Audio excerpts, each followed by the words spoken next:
कहानी की शुरुआत में हम एक मासूम सी लड़की को देखते हैं। नाम है शिंगयू।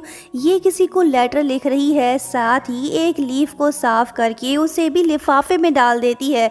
लेकिन जैसे ही वो अपना सामान समेटने लगी तो तभी अचानक कोई पीछे से इसके पास आया और इसका एनवलप उठाकर उससे लीफ निकालकर कहा कि मुझे मेरा पता वापस दो या फिर हर जाना दो। ये हैंडसम हमारे इस ड्रामे का हीरो है, नाम है मिन शेंग। लड़की ने जैसे ही लड़के की तरफ देखा ये तुरंत उसे पहचान गई। ये तो वही लड़का है जो कुछ देर पहले रास्ते में इससे टकराया था और किसी को डरा भी रहा था। मतलब कि शिंगयू इसे बैड बॉय समझ बैठी है। लेकिन जो उसने नहीं जाना वो ये था कि लड़का असल में एक चोर को पकड़ रहा था, बिल्कुल हीरो की तरह। शिंगयू ने इसकी बात पे यकीन नहीं किया। ये पेड़ के पास जाके बोर्ड की तरफ इशारा करके कहने लगी कि देख, इस बोर्ड पे तेरा नाम नहीं लिखा, चल जा किसी और को तंग कर। लेकिन शेंग पे इसकी बातों का कोई असर ही नहीं हुआ। उसने कहा कि ये पेड़ मेरा है और मैं तुम्हें जानता हूँ, तुम शाओयू की छोटी बहन शिंगयू हो ना। ये बात सुनते ही शिंगयू शॉक्ड होकर सोचने लगी कि इस लड़के को मेरी बहन के बारे में कैसे पता। ये उसे इग्नोर करके वहां से जाने लगी ताकि बात आगे ना बढ़े। लेकिन शेंग ने इसका हाथ पकड़कर फिर से पूछा, तुम ही हो ना शाओयू की छोटी बहन। शिंगयू ने घबरा कर इसके हाथ को जोर से काट लिया और फौरन वहां से भाग गई। लड़का देखता रह गया, आखिर ये इस लड़की को कैसे जानता है, ये तो हम आगे ही जान पाएंगे। चलिए शिंगयू के बारे में कुछ जान लेते हैं। ये लड़की पहले सिटी में नहीं रहती थी, लेकिन जब इसकी बड़ी बहन शाओयू की मौत हो गई तो इसे इस शहर में अपनी फैमिली के साथ आना पड़ा, क्योंकि गांव वाले कहते थे कि शाओयू की मौत एड्स की वजह से हुई। इसी वजह से लोग इनके परिवार के बारे में गलत बातें करते रहते थे।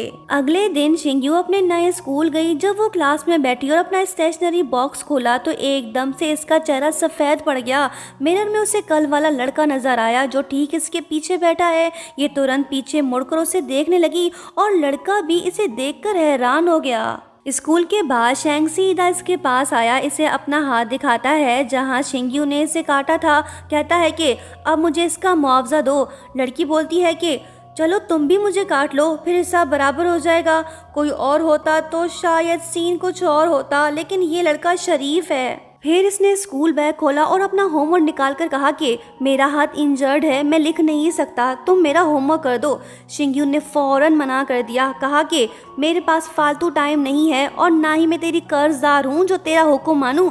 लड़का उसकी आंखों में आंखें डालकर कहता है कि सच में टाइम नहीं है? क्या तुम ये नहीं जानना चाहती कि तुम्हारी बहन की मौत असल में कैसे हुई थी? शिंगयू जो पहले से ही अपनी बहन की मौत को लेकर शक में थी, इसकी बात सुन एकदम से चुप हो गई। उसने कुछ नहीं कहा और होमवर्क लेकर वहां से चली गई। इसे शेंग का होमवर्क करना होगा, अगर नहीं किया तो लड़का स्कूल में रूमर फैला देगा। रात को जब शिंगयू घर आई तो इसका दिल बेचैन था। इसने फाइनली अपनी माँ से पूछ लिया, मॉम शाओयू की मौत का सच क्या है? ये सुनकर माँ के चेहरे पे मायूसी छा गई। ये से बताने लगी कि तुम्हारी बहन अपेंडिक्स की वजह से मरी थी। मॉम का रिएक्शन देख शिंगयू को यकीन हो गया है कि ये इनसे कुछ छुपा रही है।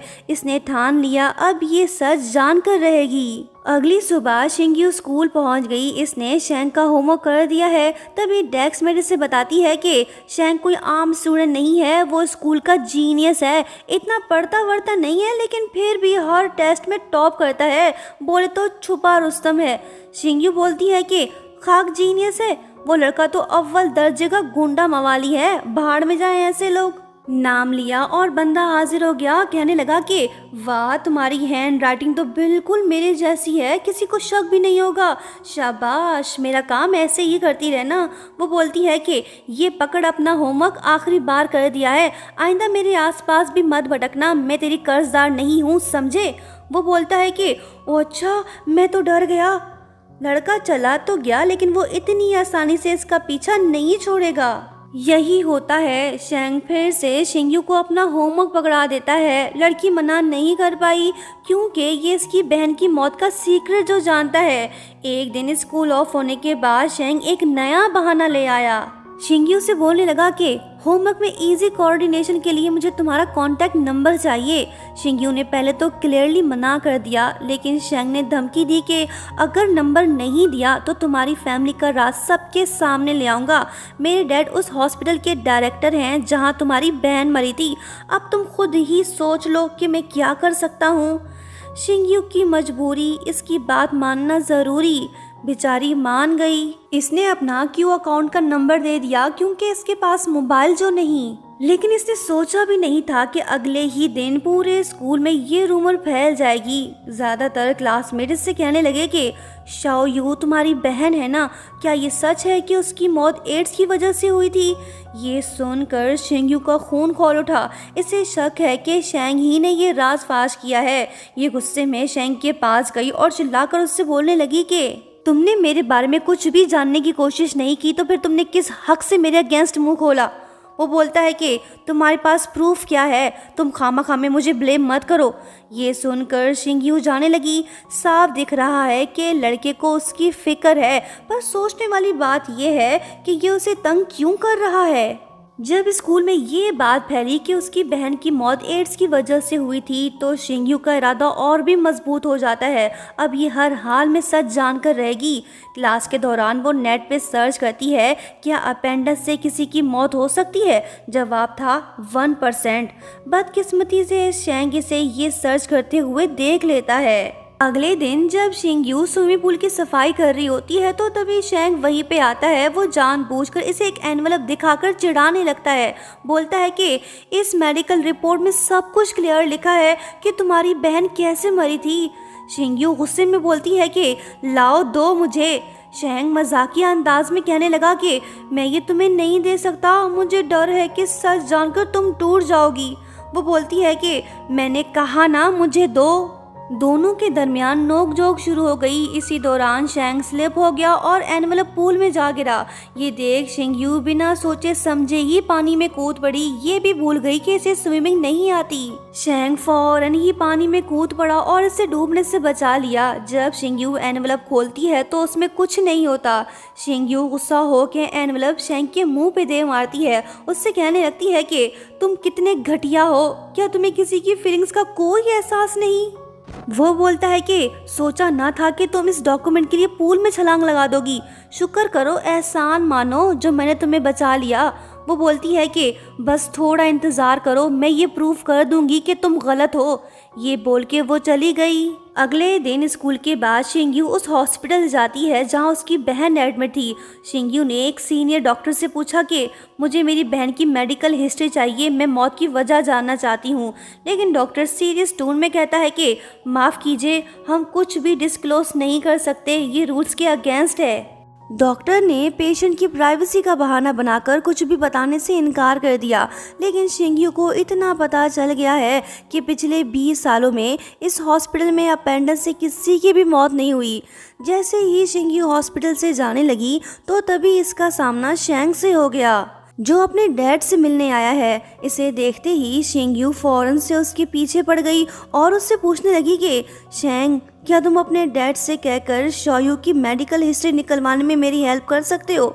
शेंग ने इसे साफ मना कर दिया क्योंकि डैड के साथ इसका रिलेशनशिप काफ़ी बिगड़ा हुआ जो है। दरअसल जब ये छोटा था तो इसके डैड हर वक्त काम में बिजी रहते थे। वो शेंग और उसकी मॉम को बिल्कुल भी समय नहीं देते थे।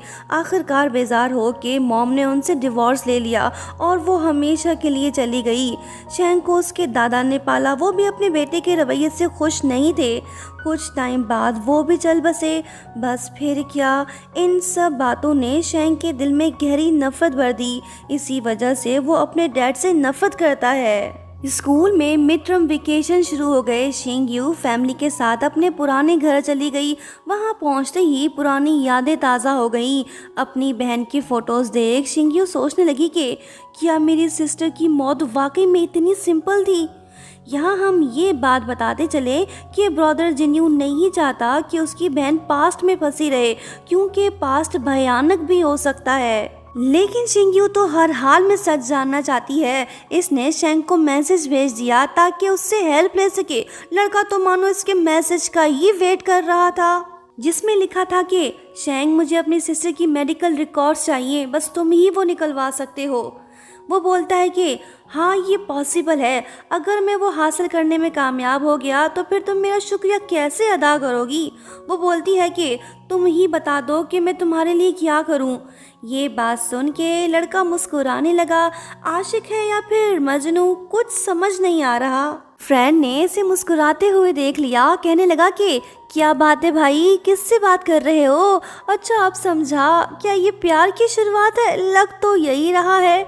पगला खामोश है, ये बास्केटबॉल खेलने लगा।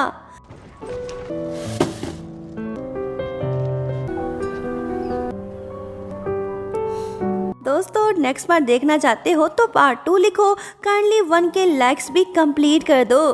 Thank you so much for watching, bye bye.